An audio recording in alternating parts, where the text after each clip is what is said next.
చింత చిగురు పచ్చడిని ఒకసారి ఈ విధంగా చేసుకోండి, చాలా రుచిగా ఉంటుంది. చింత చిగురుని శుభ్రంగా 2-3 సార్లు కడిగి పెట్టుకోవాలి. తగినన్ని ఎండుమిరపకాయలు ఆయిల్లో వేసి వేయించుకోవాలి. ఇప్పుడు 1 స్పూన్ వరకు మెంతులు కూడా వేసి వేయించుకోవాలి.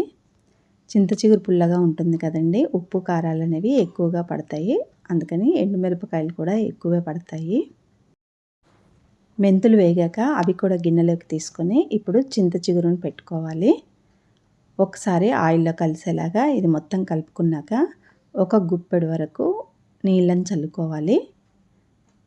మనకి చింత చిగురు అనేది అడుగంటకుండా ఉంటుంది ఈ విధంగా చేస్తే. ఇలా దగ్గరికి పడి చక్కగా పూర్తిగా ఉడికిన తర్వాత స్టవ్ ఆఫ్ చేసుకొని చల్లారనివ్వాలి. ఇప్పుడు రోల్ని శుభ్రంగా కడిగేసుకొని అందులో ముందుగా వేయించుకున్న ఎండుమిరపకాయలు, మెంతులు వేసుకోవాలి.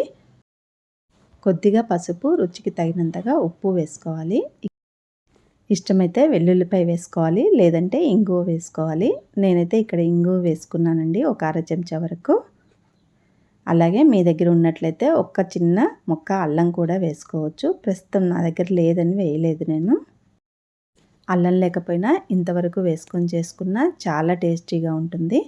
ఇవన్నీ వేసుకొని ఒకసారి మెత్తగా నూరుకున్న తర్వాత చింత చిగురును కూడా వేసి మళ్ళీ మెత్తగా నూరుకోవాలి. ఈ చింత చిగురు, గోంగూర లాంటి పుల్లడి పచ్చళ్ళు మనకి మిక్సీలో కన్నా రోట్లో నూరుకుంటేనే చాలా రుచిగా ఉంటాయండి. ఇలా నూరుకున్న తర్వాత మనం రోట్లోంచి బయటికి తీసుకొని గిన్నెలో వేసుకోవడమేనండి. టేస్ట్ అయితే చాలా బాగుంటుంది. చాలా రోజులు కూడా నిల్వ ఉంటుందండి, 1 వారం పైన నిల్వ ఉంటుంది మనం బయట పెట్టినా సరే. రెసిపీ నచ్చితే లైక్ చేయండి. Thank you.